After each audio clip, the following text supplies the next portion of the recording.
Day two. Day two. We left Cheyenne, had a good time hanging out with my parents, and now we are headed north. And it's kind of exciting. Like, oh, we're headed north. Where are we staying? I don't know. I don't know. So I had called for a Harvest Host. If you don't know what Harvest Host is, there are wineries, breweries, farms, and a few attractions around the country that have come together under one label called Harvest Host, and they offer a free night, usually one night, I hear.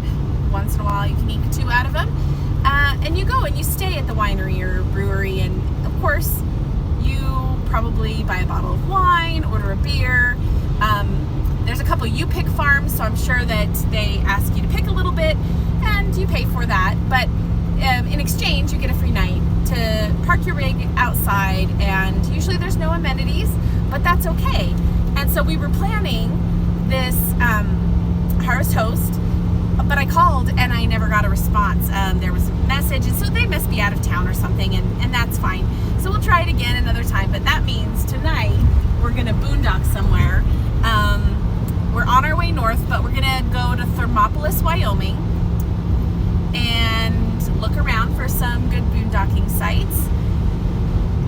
And then we'll do the hot springs tomorrow, and then we'll go further north and we'll head up towards Montana, and that's where we'll start looking for some land as well as do some fun things. Worried about getting places to camp on the 4th of July week? Well, yeah, a little bit. I did book a reservation the 4th through the 7th, and that way we had somewhere to be over that weekend, because I knew that that would be a hard weekend to find a place to camp. But in the days leading up to then, right now, we're not going to have a place to stay, and we're hoping that there's still some boondocking, dispersed sites, whatever, that we can find until the 4th, because that's our first reservation. So we'll have to see. I'm a little nervous though about being able to get into the spots, because there's a few near Thermopolis, and there's some mixed reviews about whether they're accessible by such a big rig. I'm worried about getting into a spot while anyone's watching. If we're out dispersed somewhere, it could take me 2 hours, nobody cares.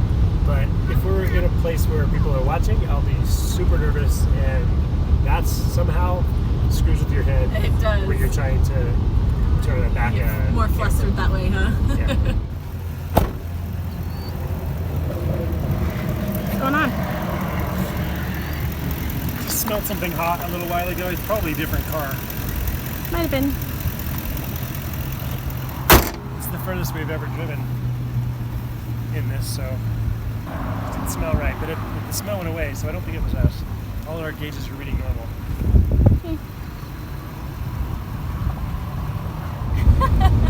Good news! We heard from the raspberry farm that we wanted to stay at tonight, and so I'm really excited because it's our first Harvest Host, and technically, because it's kind of our first night really on the road past my parents' house, that we're really going to stay somewhere and kind of boondock and use those resources we've heard so much about and all the research we've done all these months. And so, again, Harvest Host, we're going to stay there. It's a raspberry farm in Shoshone, Wyoming, and She called you up? yeah, she just called me because I'd left a message and I didn't hear from her, and I figured, we just have to find some place on the road. But she called me and said, hey, sorry, my phone got broken, and we are available and you can come here. And I said, great, because we're only about an hour and a half away, and that would be fantastic. And it's near Thermopolis. Tomorrow we want to go to the hot springs in Thermopolis and kind of see the Hot Springs State Park in Wyoming there. And so this is kind of 30 minutes away, and it's a perfect timing, and I'm excited. We stopped at Hell's Half Acre because our Harvest Host said that we should check it out. So what we learned is this beautiful canyon was a place that the Indians used to run buffalo off the edge because they found buffalo bones and arrowheads and things down at the bottom. We heard from somebody else that they have videoed various movies, alien movies, maybe Lost in Space here at one point in history.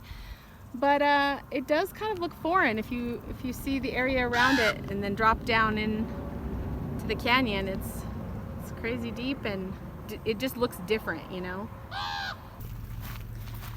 All right, so first problem on the road. We threw some tread, looks like.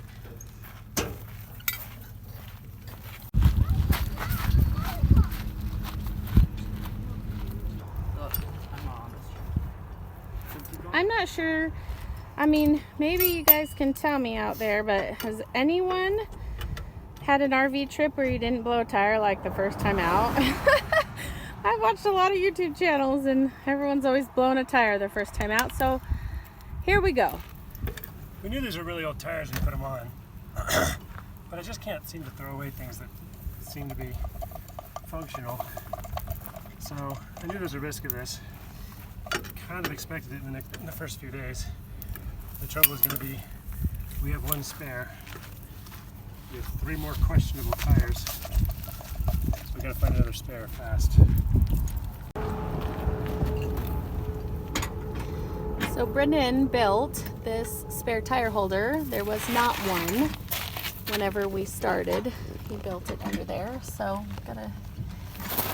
would you use old bed frames or something? Yep, some angle iron from an old bed.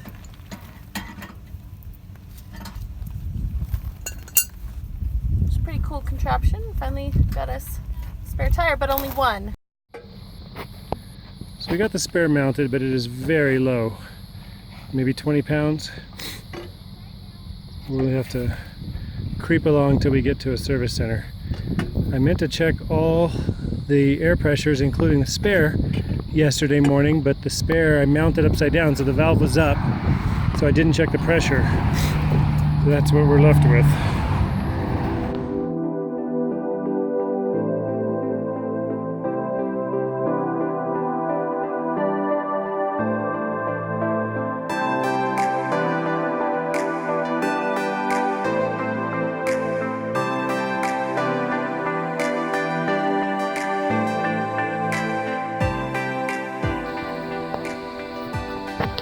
So we backed down a long lane at the raspberry farm, and for the uninitiated, you can tell what a professional backer I am by how many tracks there are on that sand.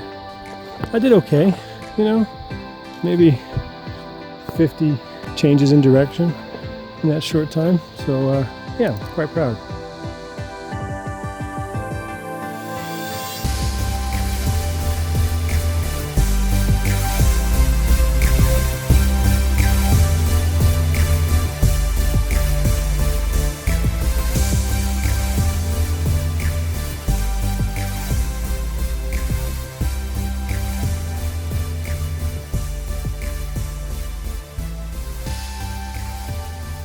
This day ended pretty well.